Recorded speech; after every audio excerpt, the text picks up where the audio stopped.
amma ba'du amatendo amajjuvu gawakitiibwa Allah tabaraka wa ta'ala omulezi w'ebitonde byonna nannyini kubutuusa essaawa zino ng'entunnuusi zaffe zikyavugira mu nnyama zaazo tumuwanjagira Allah tabaraka wa ta'ala eyabukeesezza olwaleero nga tukyali abooluganda abasiraamu nsaba wakitiibwa Allah nga tegabadde magezi gaffe okubeera nga tuli basiraamu kubanga mu suratu sajida bali alipootinga yagamba Allah tabaraka wa ta'ala walau shi'na la atayna kulla nafsin hudaha singa nayagala nandifudde abantu bonna nga bali mu buluŋŋamu bwa busiraamu walakin haqqa alqawlu minni kigambo kyakakata kuva gye ndi Allah la amla anna jahannam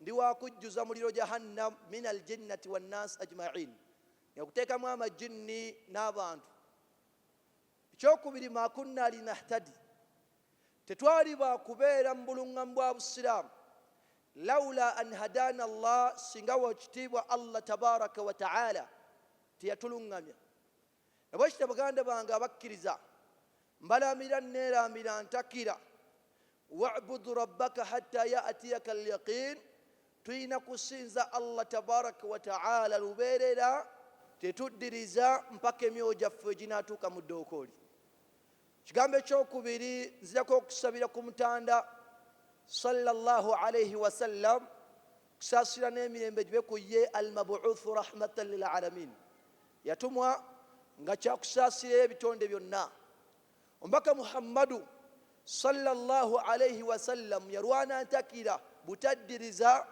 okubeera nga olwaleero asbahna muslimin bwagenza okukeesa olwaleero nga tuli abasiraamu nabbi sallallahu alayhi wasallam yateekamu amaanyi mangi ewaali essente ezaali zimubwewa naye ng'eno si ddiru ya nabbi wabula ddiini y'omubaka ddiini ya Allah tabaraka wa ta'ala gyatutenda nayo mu Qur'an nagamba kuntum khayra umma mwe ekibiina ekyasinza okuba eky'omulembe ukhrijat linnas Allah tabaraka wa ta'ala yakwata ekibiina eky'obusiraamu n'akyanjulukusa eri ebifu by'abanaadamu bonna nga mwana wattu mulimu enkizo ssatu yagamba ta'muruna bilma'rufi mulimu omuteeko gw'abantu ogulagira okubeera nga tweyisa bulungi ogulagira empisa ennungi watanhawna 'anil munkari era ne tuziyiza n'ebintu by'obwononefu watu'minuuna billah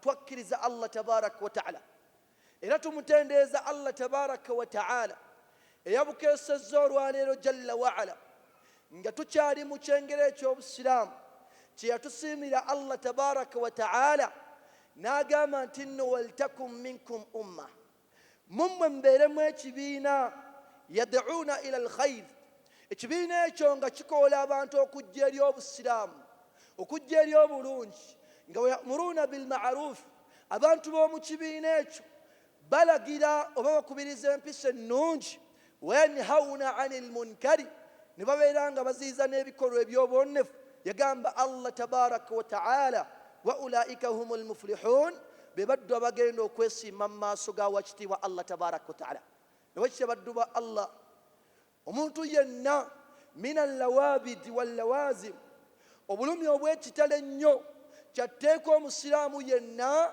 okubeera n'obulumi bw'obusiraamu labudda an nashura alami ddiin tulina okufuna obulumi bw'obusiraamu era labudda an natasaa'al tuteekeddwa okubeera nga twebuuzaganya obusiraamu butuuse tutya obusiraamu tubutuusizza tutya fi quran shata mu bitundu eby'enjawulo baganda baffe bawangaalira fi amakinin sahiqa mu bitundu ebyawala tebasinkanayo bantu abasobola okubaluŋŋamya ku ddiini ya Allah tabaraka wa ta'ala ne bakitya baddu ba Allah tabaraka wa ta'ala ffe kennyini omubaka muhammadu sallallahu alayhi wasallam fi tawarikhi alislam mu byafaayo by'obusiraamu bamuarrikhin bannattaarikh bwe baali batunyumiza bagamba buli sahaba yenna eyasiramuka yakola kaweefube yonna okubeera nga waakomawo olw'eggulo aleetayo omusiraamu oba aleetayo omuntu agenda osiramuka neffe tutudde butuuzi ani anaakola da'wa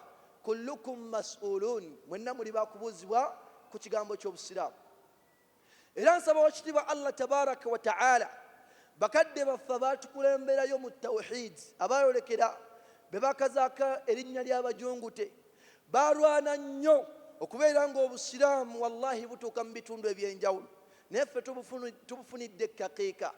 Tetwagala kubeera nga tufaayo okubeera nga butuuseeko. Olwaleero ekigambo kyange fi wajizi mukhtasir, mufundafunda obw'ekitalo ennyo, Allah tabaraka wa ta'ala kaseera kanaabeera nga atukuumidde obulamu, era mu kaseera kanaabeera nga atukuumidde obusiraamu, ngenda kusomesa ekigambo nga nkijja mu masaili arba, amasala agalimu ebigambo bina.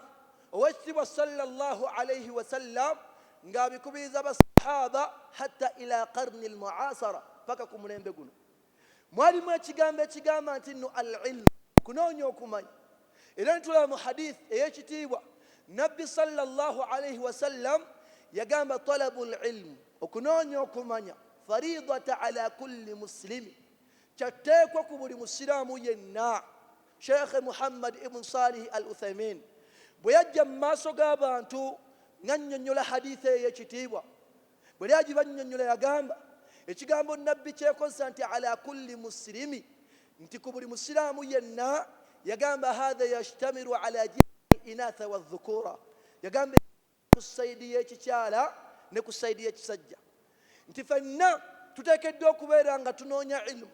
Kigambo ekyokubiri ekiri mu mbeera ey'okubiri yagamba nti no wal amal bihi, omuddu yenna byonna byoba otegedde ng'omaze okubinoonya okumanya. Kubanga Imaamu al-Bukhari rahimahullah bwe wandiika ekitabo kye yateekamu omulyango ogugamba al-ilmu qabla al-qawl wal-amal. Omuntu yenna ateekeddwa okubeera ng'asoma ilmu nga tannayogera kigambo kyonna wadde n'okukola. Tuteekeddwa okukola nga tukola ala basira, ku bujulizi newekidduba Allah tabaraka wa ta'ala n'okukolera ku ebyo tusomye. Ekigambo ekyokusatu yagamba wa da'wa ilayhi, n'okubantu okubazza ku kkubo lya Allah tabaraka wa ta'ala. Bannawusulu bwe baali bayawula ekigambo kye bayita da'wa, okubeera nga tukoola abantu, gye bayita da'watul ijaba, nga tukoola bano bennyini ab'omu busiraamu, naye nga wallahi tebannaakubeera nga batebenkera, ne tubeera nga tubazza ku sirata al-mustaqim, ku kkubo eggolokofu.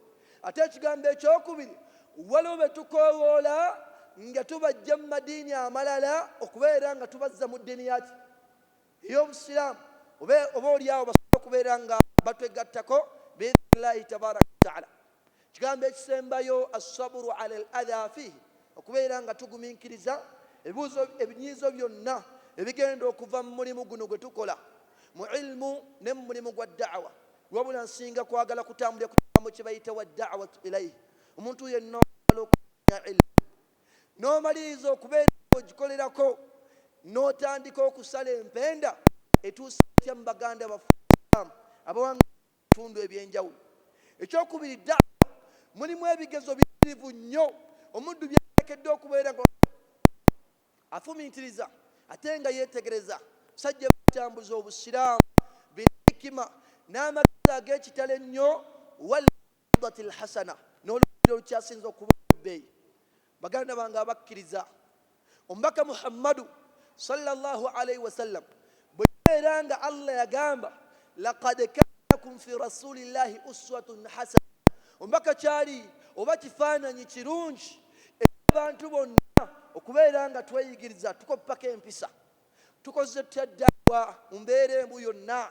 Waliwo abantu betukolako da'wa, tulina kubakolako da'wa mu mbeera ekyasinza okuba ey'omulembe, nga tulina kubakambulira, tulina kubakwata mpola. Bwetulaba mu suratu Imran, wakitibwa Allah tabaraka wa ta'ala bali alipootinga yagamba fabirahmatin min Allahi linta lahu walau kunta faddan ghalidha alqalbi lanfaddu min hawlik.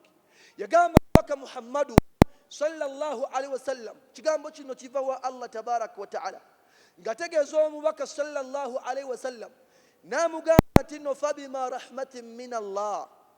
Yagamba singa tekyali kisa kya wakitiibwa Allah tabaraka wa ta'ala linta lahum singa tekyali kisa kya wakitiibwa Allah n'obwetowaze obw'ekika ekyawaggulu bwe yateeka ku bali abatali basiraamu yagamba nti nno walau kunta faddan ghalida alqalbi lanfaddu min hawlik Muhammadu ne wabadde na mutagwa gwe ng'oli mukambwe nnyo abaddu tebandikukkiriza.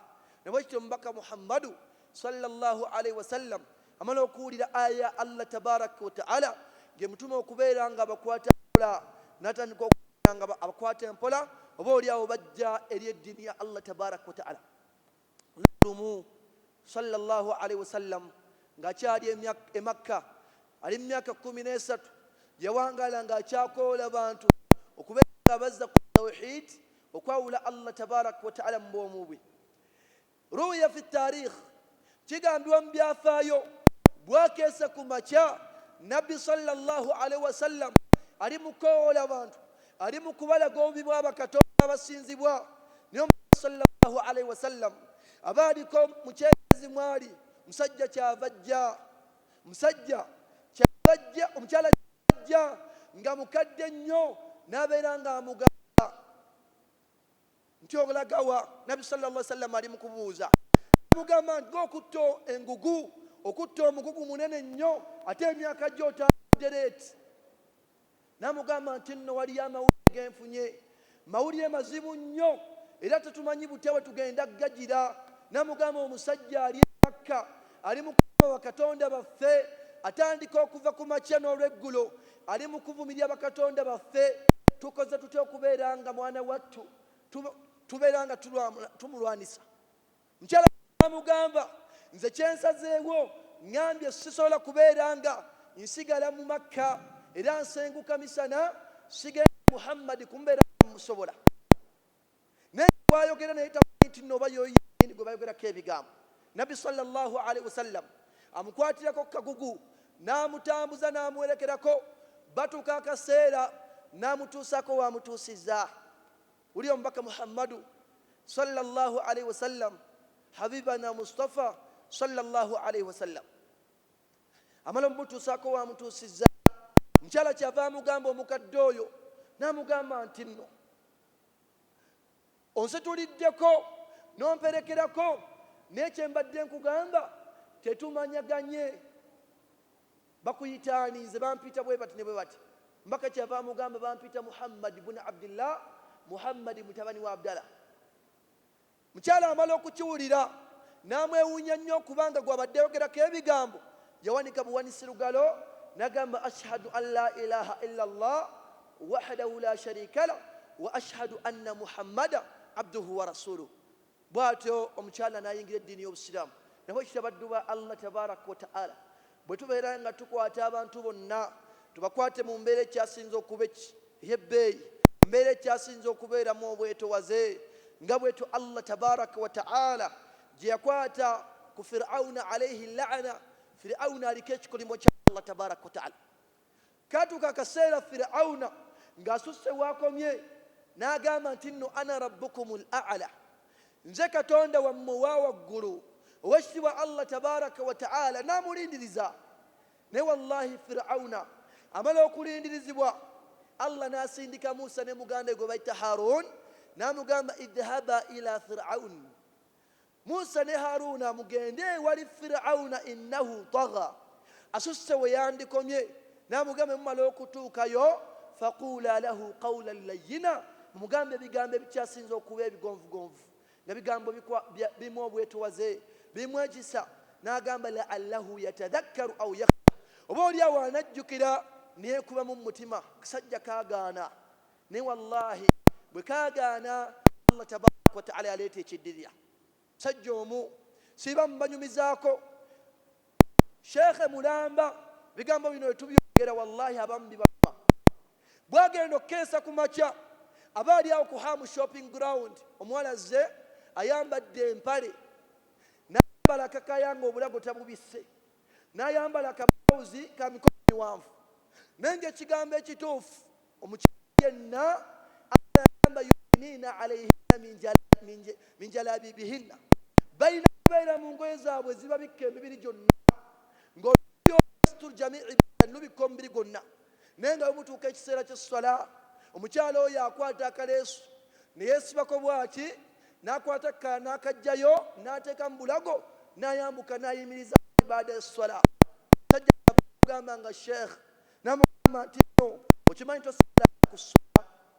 N'amugamba lwaki? Essala zo zonna nfu era gwe tobangako musiraamu. Omuwala yagamba nti nno ndaba ne wensaala bifu ne bwe sitasaala bifu. Atasaalidde ddala yasinga. Kati daawa bwe tubanga tugikola bwe tutyo tetusobola kumalako. Nabbi sallallahu alaihi wasallam yamala emyaka 13 ng'akyagonza bibuga by'Abadamu e Makka abazizza ddya ku tawhid. Lunaku lumu jaa al-a'rab munnamalungu qala fi al-masjid n'afuuka mu muzikiti. Basahaba ne bayimuka nga baagala kumukuba. Nabbi sallallahu alaihi wasallam n'abagamba da'uhu mumuleke. Era bennyini abaali baagala omukuba be yatuma amazzi babe nga barasyawo wali n'amazzi. Olaba da'wa bwe tugikola mu mbeera ekyasinza okuba ennungi. Nabo kityo baddu ba Allah tabaraka wa ta'ala. Ebigambo bino biruma. Bwe tuvaayo okubeera nga tukola da'wa abantu abasinga nga tuzza abantu ku sunna kubeera nga bava ku bid'aat nga bava kuzuula mu ddiini bavayo ne batandika okubeera nga balwanisa abali ku sunna. Ekigambo ekituufu abantu bonna tubakwata mpola, tekigambo ekituufu. Tulina okubakwata mu mbeera yonna ng'omubaka Muhammadu sallallahu alaihi wasallam gye yakwata abasajja bonna n'abakyala nga bazze ku kkubo ly'obusiraamu.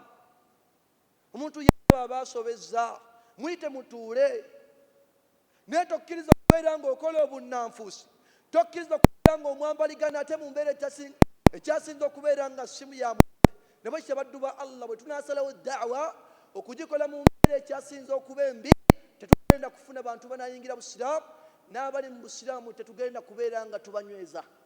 Akantu ako kategerekese tuliwamu antai tuli ffenna biidhnillahi tabaraka wa ta'ala. Owekitiibwa Allah tabaraka wa ta'ala mu Qur'ani wali ayogerako mu suratu Tawba yagamba nti nno wama kana almu'minuuna liyanfiru kaafa. Yagamba tekiri kubakkiriza bonna kutambula kulekawo bitundu byabwe kugenda kunoonya ilmu. N'agamba falawla nafara min kulli firqatin minhum ta'ifa. Yagamba abakkiriza abo singa beekutulamu ekibinja ne batambula be bagenda ne banoonya ilmu liyatafakkahu fi ddiin ne bakenka mu ddiin waliyunziru qawmahum raja'u la'allahum yahdharun. Bwe bakoma ne batiisa abantu okubeera nga babazza ku kkubo lya Allah tabaraka wa ta'ala. Ne bwe kityo baddu ba Allah tabaraka wa ta'ala, ekigambo kyange ngenda kukireko ffenna tulina okubeera nga twettaniramu kubeera nga tukola abantu okubajja ku bid'aat ku bintu ebizuule mu ddiini okubeera nga tubazza ku sunna. Naye tukimanyi nti nno amanya bwe baali bayogera ebintu bimu ebiremesa okubeera nga tukola da'wa. Mutakeddwa okubeera nga mulimu ziri ensonga nnya naye njagalamu ensonga emu, w'ensonga gye bayita arubaba. Ffe kennyini oba abamanyi b'obusiraamu wallahi tukola kinene nnyo okubeera nga tulemesa obusiraamu okugenda mu maaso. N'osinkana omumanyi ng'amukozesa okubeera nga eddiini y'owekitiibwa Allah tabaraka wa ta'ala eri mu kugenda mu maaso. Twagamba nti nno Allah okukkiriza omulimu gwonna wateekeddwa okubeera nga waliwo embeera bbiri. Sookera ddala ikhlaasu nga tunoonyamu Allah tabaraka wa ta'ala kutusiima. Walmutabaa, ekyokubiri nga tujja ku mutanda sallallahu alaihi wasallam. Omusajja gwe bayita Sheikh Muhammad ibn Salih al-Uthaymin ne Muhammad ibn Abdul Wahhab mu Qawl al-Mufid baagaziya ekigambo ekyo ne bagamba mutabaa eteekeddwa okuba nga mulimu ensonga mukaaga. Ensonga esookera ddala mu mutabaa bagamba omuntu yenna ateekeddwa okubeera nga akola ekintu nga waliwo sababu, ensonga lwaki akikoze. Essaawa salaatul isqa enkola y'enkuba butuufu enkuba etonnya. Ekyokubiri jinsuha butya embeera eyo kintu kiri mu tayipu jinsi. Owekitiibwa sallallahu alaihi wasallam yagambye ebisalibwa ku ddiya an takuna min bahimati al-an'am, eteekeddwa okubeera nga biri mu domestic animals. Oli n'agamba nze nina ssente nnyingi kansale endogoyi kansalaasi oba oyakanye ku nteekateeka ya sunna. Ekigambo ekyokusatu yagamba wateekeddwa okubeera nga waliwo kaifiya. Butya bwe tukola omuntu gwonna tugujja ku nabbi sallallahu alaihi wasallam asomesa wuzu, gwe tosobola kubeera nga ate ofuna wuzu nga wuzu gy'ofuna yennyini gijja ku ggulu.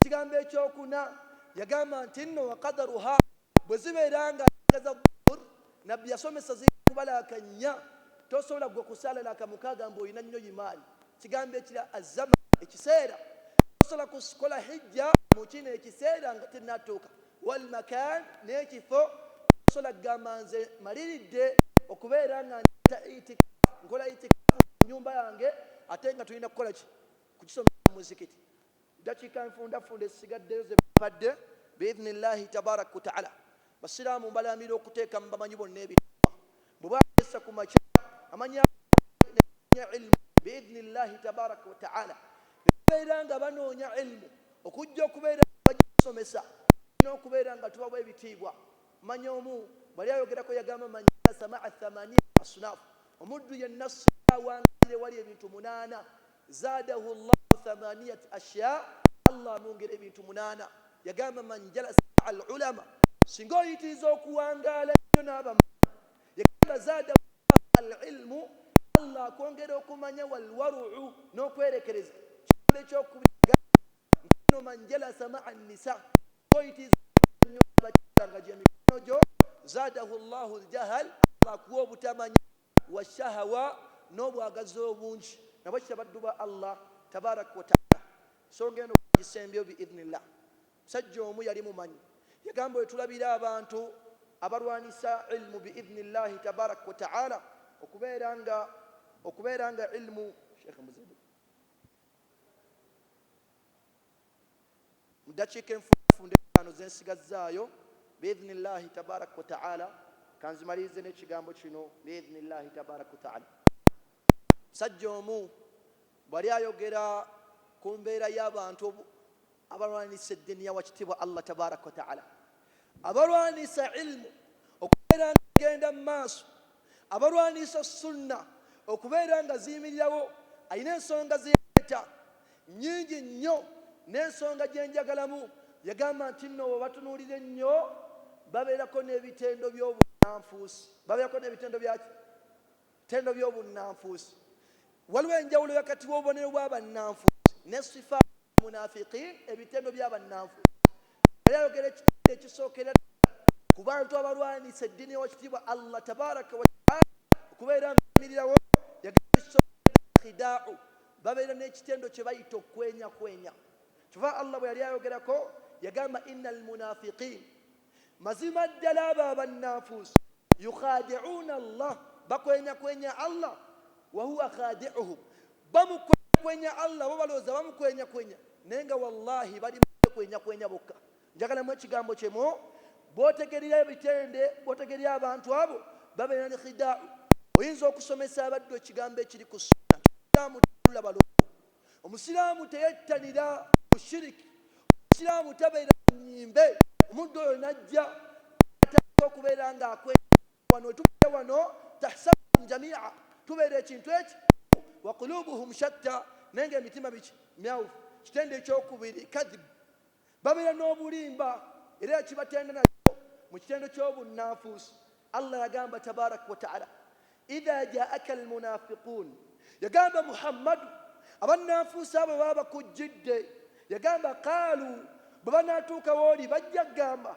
nashhadu innaka la rasulullah bajja kugamba tukukakasa era tujulira nti oli mubaka wa allah tabaraka wataala wallahu yalamu innaka la rasuluhu naye nga mu butuufu ye allah akakasiza ddala nti oli mubaka we wallahu yashhadu allah ajulira era nga akimanyi inna almunafiqina lakadhibuun mazima ddala abo abannanfuusi balimba babeera ekitendo ekyokubeera nga balimba ekitendo ekyokusatu tadahuru bil aiman babeera bayolekeza boolesa ebirayiro byabwe okubeera nga bajjawo sunna kutaba allah tabaraka wataala mu aya bwe yagamba nti nno ittakhadhu aimanahum junna bafuula ebirayiro byabwe ne babyeyambisa mu mbeera okubeera nga beewolereza ku lw'ensonga z'obubi bwabwe fasaddu an sabilillah ne bajja abantu ku kkubo lya allah tabaraka wataala innahum saa ma kanu yamaluun ebigambo byebakola oba ebinja bakola wallahi mu maaso ga wakitiibwa allah tabaraka wataala myonoonefu oba mibi kitende ekyokuna kyetubagenda nakyo alkhawfu waljubun munnanfusi b'omwe bati abatya era abeera n'obutiitiizi. Era Allah yagamba nti nno wa idha ra'aytahum, bw'obeetegereza bw'oti n'obatunuulira, tujibuka ajisamuhum, emibiri gyabwe gikwewuunyisa, mu mbeera y'obunyirivu bw'emibiri gyabwe gifaanana bulungi.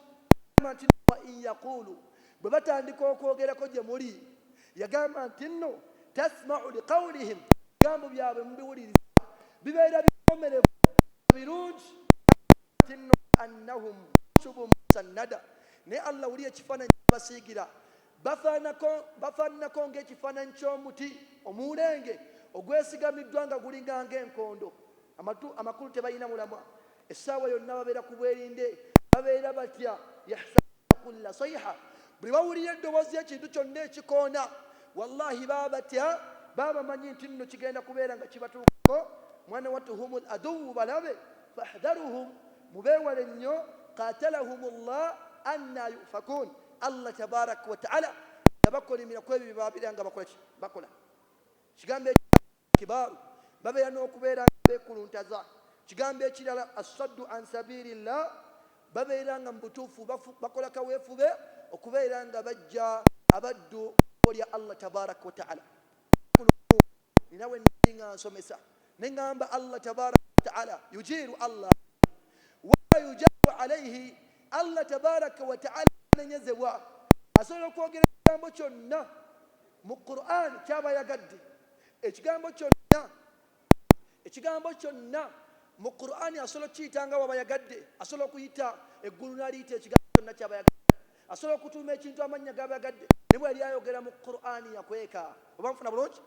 Naye abasajja babeera eyo n'abakyala mu mbeera z'okwambala abalongo, bwe tuvaayo nebagamba nti nno abawalimu abeera mu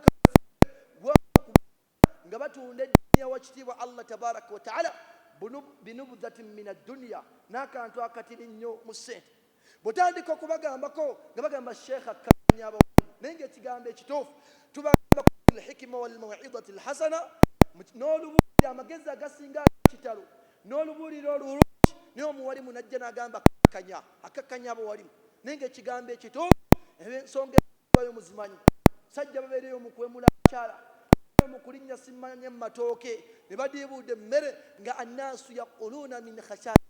Nga bakitya baddu ba Allah tabaraka wa ta'ala, ensonga zino nzibakubiriza okubeera biidhnillahi tabaraka wa ta'ala nga tuzeewalira ddala. Somo guno gubadde muwanvu nnyo, naye mubufunda bw'obudde biidhnillah muzikirize nja kubeera nga nkomaawo, naye mbalamira nga sejjeemu, mbalamira ntakira. Buli obeera ensonga yonna eya da'wa, wallahi toteekawo muwaato kuziba da'wa, ogenda kubeera munnanfuusi. Ng'ate abannanfuusi Allah bali aboogerako, yagamba innal munafiqina fi darki al-asfali min an-nar. Abannanfuusi bagenda kubeera ku ntobo yaki. Musiraamu omubaka yagamba la takunu imma'at, kubeera nga nampawengwa. Allah yagamba la ilaha ula wala ilaha ula, toli ku sayidi eno toli ku sayidi eno. Fitina al-mal, essente zigenda kutumalamu. Musiraamu agenda Allah ewantu wonna ng'amanyi wagenda tewakkirizibwa, naye n'afuba okulaba ng'agendawo afube kyateekawo ng'asuubirwa akasente. Naye essaawa yonna nabbi yagamba lan tazuula qadama abdu yawma alqiyama, tewali kitonde kyonna kigenda kuseetula kigere kyakyo kukijja mu bbaliro hatta yus'al an arba, okujja nga kibuuzibwa mu bintu bina: an maalihi, ku ssente z'olina, min aina kitasaba wa zijja, wa fiima anfaqahu, ye waziteekawa. Nabwekitya baddu kutya Allah lubeerera. Subhanaka Allahumma wa bihamdika ashhadu an la ilaha illa anta astaghfiruka wa atubu ilayk. Mannya gange Shafiq Muhammad.